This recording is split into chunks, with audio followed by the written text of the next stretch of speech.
اعوذ باللہ من الشیطان الرجیم بسم اللہ الرحمن الرحیم وَلَقَدْ يَسَّرْنَا الْقُرْآنَ لِلذِّكْرِ فَهَلْ مِن مُدَّكِرٍ۔ اور ہم نے قرآن کو سمجھنے کے لیے آسان کر دیا، تو کوئی ہے کہ سوچے سمجھے۔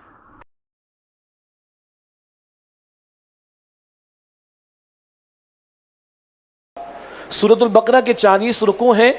اس سے پہلے ذہن میں ایک بات رکھ لیجئے کہ 2/3 قرآن اس سے پہلے نازل ہو چکا ہے۔ کیا مطلب؟ تو 13 برس آغاز وحی کے بعد حضور مکہ مکرمہ میں 2/3 قرآن مکی صورتوں پر مشتمل وہ نازل ہو چکا ہے۔ اب جب ہم سورۃ بقرہ پڑھ رہے ہیں تو اس سے پہلے 2/3 قرآن آ چکا ہے، تو کچھ کنیکشن بعد میں آتا رہے گا انشاءاللہ۔ اور ہجرت کے بعد سورۃ البقرہ کا نزول ہو رہا ہے، اور بہت سارے مکی موضوعات وہ مکی صورتوں میں بعد میں ہم پڑھیں گے انشاءاللہ۔ اب اگلا نقطہ، یہ فاتحہ تو مکی صورت ہے، یہ بیان ہونے سے بات رہ گئی۔ فاتحہ مکی صورت، اب 4 طویل مدنی صورتیں آئیں گی، البقرہ، آل عمران، النساء، المائدہ، پھر 2 مکی صورتیں آ جائیں گی، پھر مدنی صورتیں آ جائیں گی۔ ترتیب نزول کی الگ ہے، مکی صورتیں پہلے مدنی بعد میں، نزول کی ترتیب یہ ہے ترتیب تلاوت، ترتیب مصحف، یہ خود حضور معین فرما گئے صلی اللہ علیہ وسلم کون سی صورت کہاں رکھی جائے گی اور کون سی آیت کہاں رکھی جائے گی، حضور بتا گئے صلی اللہ علیہ وسلم۔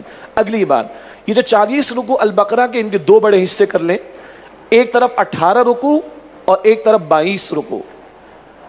18 رکوعوں میں غالب خطاب پچھلی امت مسلمہ بنی اسرائیل کے بارے میں ہے، اور ہم سے پہلے ان کے بارے میں ذکر کیوں ہے؟ ہماری عبرت اور سبق آموزی کے لیے، کیونکہ آج امت مسلمہ کے منصب پر میں اور آپ نبی اکرم علیہ السلام کی امتی کھڑے ہیں۔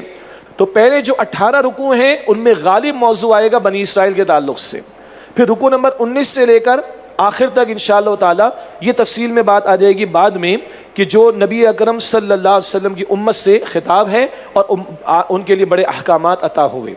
18 رکوعوں کے اندر بھی ایک اور تفصیل ہے، وہ تفصیل کچھ اس طریقے پر ہے کہ پہلے 4 رکوع جن کا ہم مطالعہ شروع کرنے لگے ہیں، یہاں قرآن پاک سے فائدہ اٹھانے والوں، قرآن پاک کی دعوت جو انقلابی دعوت اس کا انکار کرنے والوں، اور درمیان کی کیفیت والے منافقین کے کردار کو بیان کیا گیا۔ پھر قرآن حکیم کی بنیادی دعوت توحید، آخرت، رسالت کا ذکر ہے۔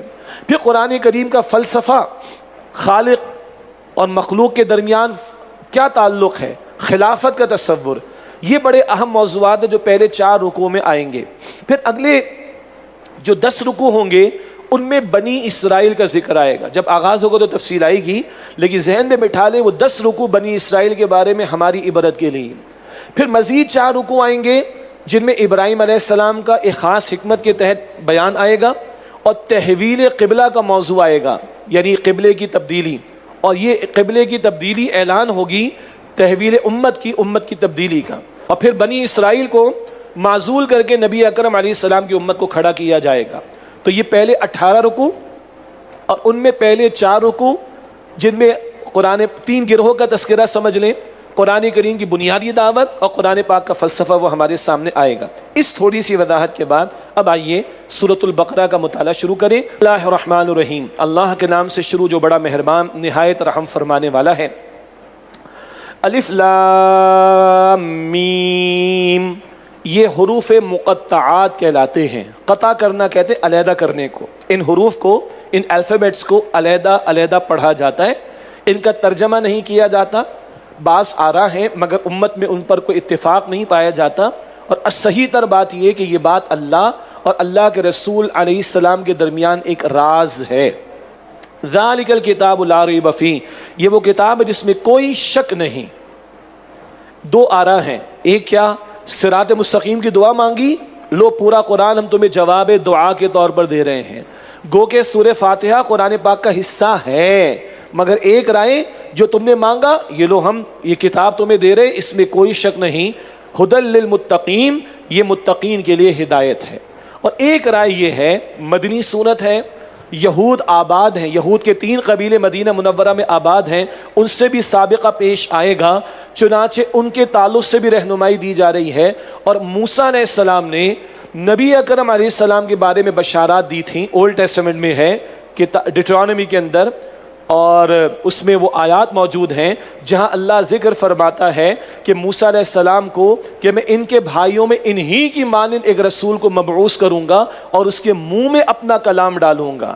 تورات موسیٰ علیہ السلام کو لکھی ہوئی ملی، قرآن حضور کے قلب مبارک پر نازل اور آپ کی زبان مبارک سے جاری ہوا ہے، تو ان کہ ہاں بھی بشارات موجود تھی قرآن پاک کے بارے میں، حضور علیہ الصلوۃ والسلام کے بارے میں، چنانچہ اس کی طرف بھی اشارہ کہ جس کتاب کا تم سے وعدہ یہ آ چکی ہے۔ یہ دونوں آراء بیان کی گئیں۔ ہدی للمتقین، یہ ہدایت متقین کے لیے۔ رمضان کے روزے رکھیں گے لعلکم تتقون، روزے کا حاصل بھی کیا ہے؟ تاکہ تم میں تقوی پیدا ہو۔ البقرہ آیت نمبر 183۔ تقوی کسے کہتے ہیں؟ خوف خدا کا دل میں ہونا اور اللہ تعالیٰ کی نافرمانی سے بچنا۔ اللہ تعالیٰ ہمیں اس کی توفیق عطا فرمائے۔ اور اہم بات کیا ہے؟ دن میں روزہ ہے، رات میں قرآن کے ساتھ قیام ہے۔ دن میں روزہ رکھ کر تقوی پیدا کرو اور رات میں قرآن سنو، سیکھو، سمجھو۔ دن میں تقوی پیدا کرو تاکہ پری ریکویزٹ پورا ہو۔ You cannot qualify to get the guidance from the Quran unless you have the taqwa۔ اگر تقوی ہوگا تو قرآن سے ہدایت ملے گی۔ تو دن کا روزہ ہے اور رات کا قیام عطا ہوا، یہ ہے تقوی، اللہ کا خوف دل میں رکھنا، گناہوں سے اپنے آپ کو بچانا۔ اب یہ پہلا گروہ ہے جو آگے بڑھ کر کسی بھی انقلابی دعوت کو قبول کرنے والا ہوگا۔ کیا مطلب؟ قرآن کی دعوت انقلابی دعوت ہے اور یہ 23 برس کی انقلابی جد و جہد کے دوران میں نازل ہوا۔ اگر کسی نے فلسفہ انقلاب کو سمجھنا ہے، محمد مصطفیٰ سے پوچھے صلی اللہ علیہ وسلم۔ انقلاب کے لیے رہنمائی لینی ہے، وہ قرآن کریم سے لے۔ جب یہ انقلابی دعوت آئی ہے، کچھ نے قبول کیا، کچھ نے انکار کیا اور کچھ درمیان کی کیفیت پر رہے۔ یہ 3 گروہ، متقین، کافرین اور منافقین، 2 رکوعوں میں ان کا بیان آ رہا ہے۔ اب متقین کون ہیں؟ فرمایا الذین یؤمنون بالغیب، جو غیب پر ایمان رکھتے ہیں۔ یہ دنیا کی ظاہری سی زندگی میں کھو نہیں جاتے، بہت بڑا ورلڈ ویو ہے۔ آج تو میٹاورس ہو گیا نا، اس سے بڑا ویو ہے بندہ مومن کا۔ ہم آخرت اور جنت اور جہنم کی وسعتوں کو سمجھ نہیں سکتے مگر مانتے ہیں، ایمان رکھتے ہیں۔ یہ ہے پہلا کہ وہ غیب پر ایمان رکھتے، بہت بڑا ورلڈ ویو ان کے سامنے ہوتا ہے۔ وَيُقِيمُونَ الصَّلَاةَ، وہ نماز قائم کرتے ہیں، محض ایمان لا کر بیٹھے نہیں رہتے، ثبوت پیش کرتے ہیں ہر چند گھنٹوں کے بعد جب اللہ اکبر کی صدا لگتی ہے، نماز کو اس کے پورے آداب کے ساتھ قائم کرتے ہیں۔ وَمِمَّا رَزَقْنَاهُمْ يُنْفِقُونَ، اور جو ہم نے انہیں رزق میں سے عطا فرمایا اس میں سے خرچ کرتے ہیں۔ نماز بدنی عبادت ہے، خرچ کرنا مالی عبادت ہے۔ بدن کو بھی لگاتے ہیں، مال کو بھی لگاتے ہیں ایمان کے تقاضوں کو پورا کرنے میں۔ والذین یؤمنون بما انزل الیک، اور جو لوگ اس پر ایمان رکھتے ہیں اے نبی علیہ السلام جو آپ کی طرف نازل فرمایا گیا، وما انزل من قبلک، اور اس پر بھی جو آپ سے پہلے نازل فرمایا گیا۔ یہ مسلمان، یہ متقین، یہ نیرو مائنڈڈ نہیں ہوتے، بڑے براڈ مائنڈڈ ہوتے۔ ہر دور میں اللہ نے وحی بھیجی، سب پر ایمان ہے ان کا۔ حضور پر آخری وحی آئی ہے، اس لیے فرمایا آپ پر اور آپ سے پہلے۔ نوٹ کیجئے گا، آپ کے بعد نہیں، آپ پر نبوت ختم ہو گئی۔ یہ آیت بھی ختم نبوت کی دلیل ہے۔ صرف سورہ الاحزاب کی آیت نمبر 40 ہی نہیں، 100 کے قریب آیات قرآن پاک میں ختم نبوت کی دلیل کے لیے یہ بھی شامل ہے۔ تو بڑا براڈ ویو ہے مسلمانوں کا، بڑے وسیع دل کے۔ ہر دور میں جو انبیاء آئے، چاہے نام بھی معلوم نہیں، ایمان رکھتے۔ ہر دور میں کوئی کتاب وہی آئی، سب پر ایمان ہے۔ ہم سے بڑا براڈ مائنڈڈ کون ہوگا؟ الزام ہم پر ہے کہ مسلمان نیرو مائنڈڈ ہوتے ہیں۔ وبالآخرۃ ہم یوقنون، اور آخرت پر وہ یقین رکھتے ہیں۔ اللہ اکبر۔ ایمان میں جب گہرائی پیدا ہو تو لفظ یقین آتا ہے، اور جتنا آخرت پر یقین ہوگا اتنا عمل درست ہوگا۔ آج ہمارے معاشرے میں، ہمارے اس شہر میں، ہمارے اس ملک میں بگاڑ کیوں ہے؟ چوری، ڈاکے، قتل، دھوکہ، فریب، ملاوٹ، سود، بے حیائی، فحاشی، عریانی، وعدہ خلافی، یہ سب کچھ کیوں آخر؟ اور مسلمان کر رہے ہیں۔ یقین نہیں ہے مرنے کا شاید، یا مرنے کے بعد کی زندگی کا یقین نہیں، اس سے ایمان نہیں۔ وبالآخرۃ ہم یوقنون، اور آخرت پر وہ یقین رکھتے ہیں۔ ان کے بارے میں فرمایا اولئک علی ھدی من ربہم، یہ لوگ اپنے رب کی طرف سے ہدایت پر ہیں۔ واولئک ھم المفلحون، اور یہی لوگ فلاح پانے والے ہیں۔ اللہ تعالی ہمیں ان میں شامل فرمائے۔ ابھی دعا مانگے اللہ سے، اللہ ان متقین میں شامل فرما دے، ہمیں ہدایت والوں میں شامل فرما دے، ہمیں فلاح پانے والوں میں اللہ شامل فرما دے۔ اب دوسرا گروہ ہے کافروں کا، پکے کافر۔ ابو جہل جیسے شخص کو ذہن میں لے آئیے، سنا ہے قرآن، محمد مصطفیٰ سے سنا ہے صلی اللہ علیہ وسلم، عربی خوب اس کو آتی تھی، مگر اندر تکبر تھا، اندر تعصب آ گیا، اندر بڑائی آ گئی، اندر مال، چودراہٹ، سرداری، اس کی محبت آ گئی، جانتے بوجھتے رد کر دیا۔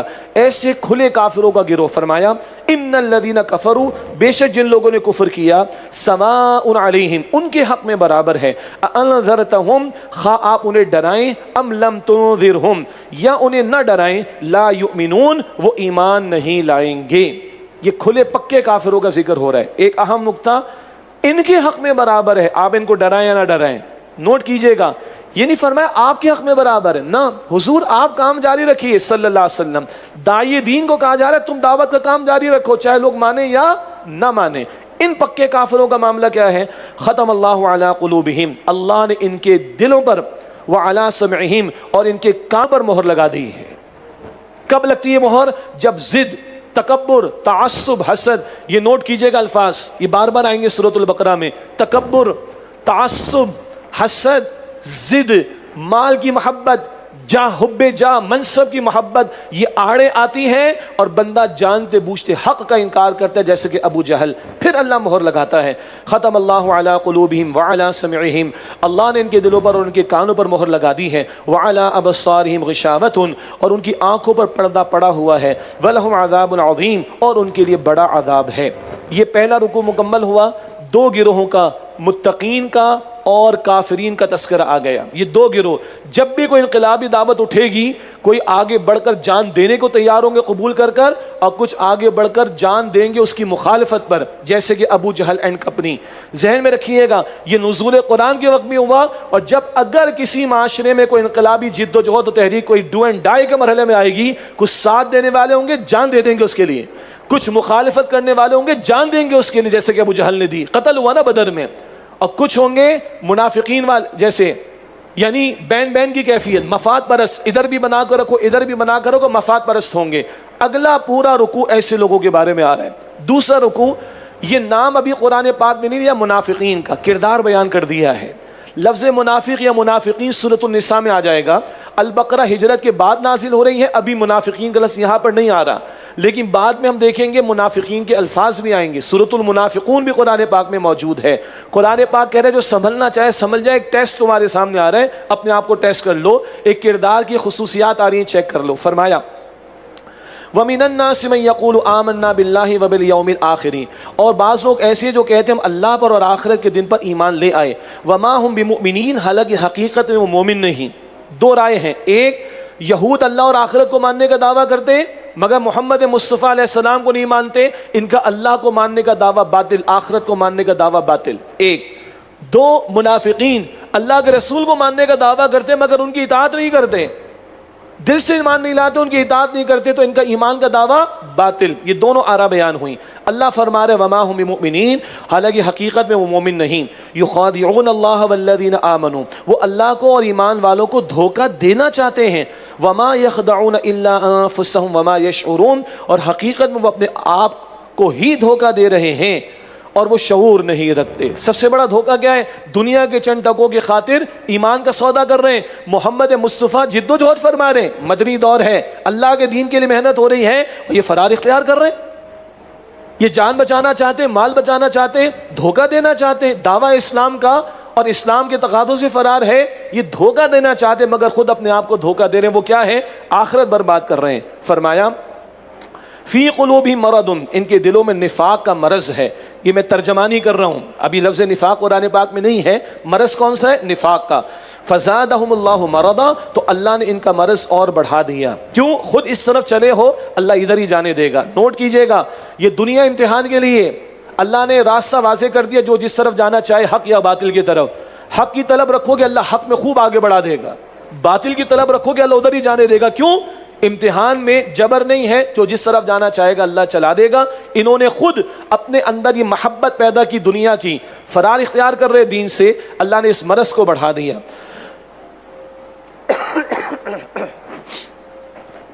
وَلَهُمْ عَذَابٌ أَلِيمٌ بِمَا كَانُوا يَكْذِبُونَ، اور ان کے لیے دردناک عذاب ہے اس وجہ سے کہ وہ جھوٹ بولتے تھے. وَإِذَا قِيلَ لَهُمْ لَا تُفْسِدُوا فِي الْأَرْضِ، اور جب ان سے کہا جاتا ہے کہ زمین میں فساد نہ مچاؤ، قَالُوا إِنَّمَا نَحْنُ مُصْلِحُونَ، تو کہتے کہ ہم ہی تو ہیں اصلاح کرنے والے. یعنی خود تو یہ محمد مصطفیٰ علیہ السلام کے مشن میں رکاوٹ ڈالنے ہیں. یہود کا ساتھ ان منافقین نے دیا، دنیا پرستی میں ڈوب کر دین سے دور ہو کر دنیا کے مفادات میں لگے اور کہہ رہے ہم سے بڑھ کر اصلاح کرنے والا کون ہوگا.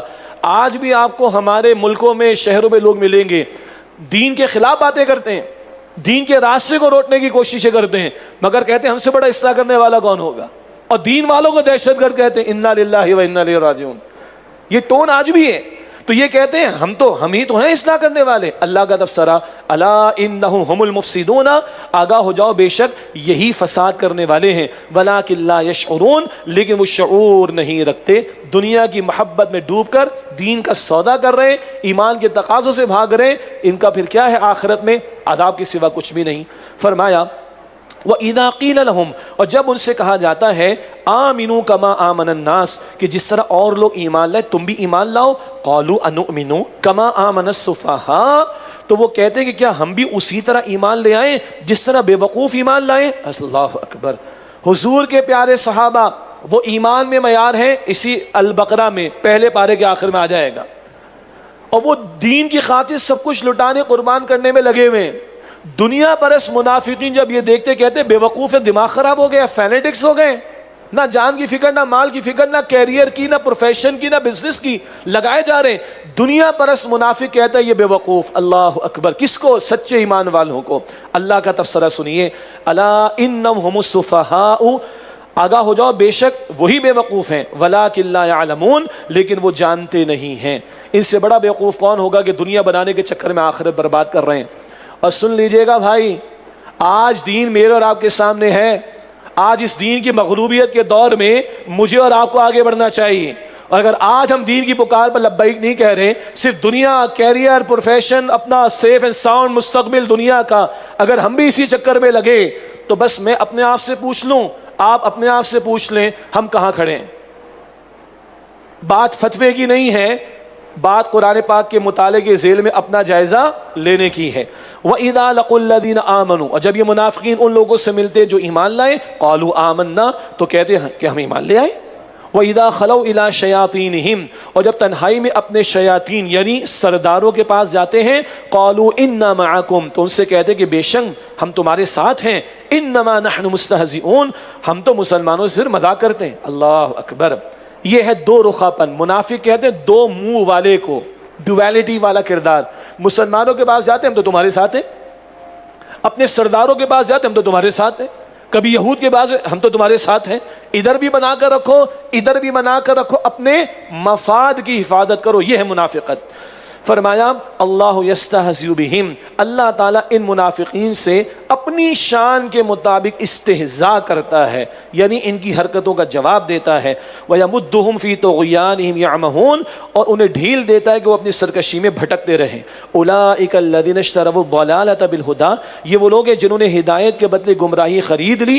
فَمَا رَبِحَتْ تِجَارَتُهُمْ، لہذا نہ تو ان کی تجارت نے کچھ نفع دیا. وَمَا كَانُوا مُهْتَدِينَ، اور نہ ہی وہ ہدایت یافتہ ہوئے. آخرت برباد کر رہے ہیں. اس سے بڑا گھاٹے کا سودا کیا ہوگا.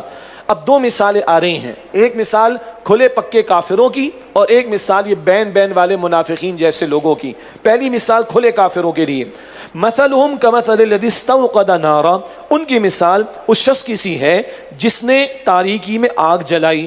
فلما اضاءت ما حوله، جب اس آگ نے اس کے آس پاس کا ماحول روشن کر دیا.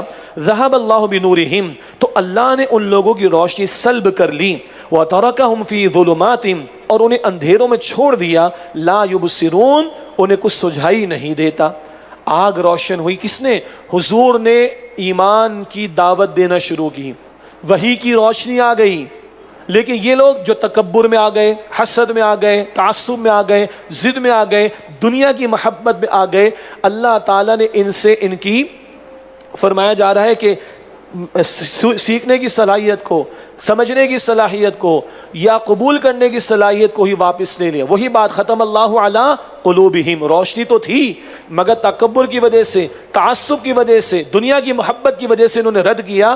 اللہ تعالیٰ نے ان سے واپس ہی لے لی ان کی صلاحیت. ذہب اللہ بنورہم، ان کی روشنی اللہ نے سلب کر لی، اندھیروں میں انہیں چھوڑ دیا، انہیں کچھ سجھائی نہیں دیتا. پھر نوٹ کیجئے گا کب ہوتا ہے؟ جب بندہ جانتے بوجھتے تکبر تعصب میں مبتلا ہو. سم بکم عمی، وہ بہرے گونگے اندھے ہیں، فہم لا یرجعون، تو وہ ہدایت کی طرف رجوع نہیں کریں گے. اب دوسری مثال ہے درمیان کے لوگوں کی. او کصیب من السماء فی ظلمات ورعد وبرق، یا ان منافقین کی مثال ایسی ہے کہ آسمان سے بارش برس رہی ہو جس میں اندھیرے ہوں اور بادل کی گرج ہو اور بجلی کی کڑک ہو. یجعلون اصابعہم فی آذانہم، تو وہ اپنی انگلیاں اپنے کانوں میں ڈال لیتے ہیں. من الصواعق حذر الموت، کڑک کے باعث موت کے ڈر سے. واللہ محیط بالکافرین، اور اللہ تعالیٰ کافروں کا احاطہ کیے ہوئے ہے. بارش برس رہی ہے، بجلی چمک رہی ہے، لوگوں کو ڈر بھی محسوس ہوتا ہے جان نہ چلی جائے، نقصان نہ ہو جائے. کیا بارش برس رہی ہے؟ اللہ کی وحی آ رہی ہے.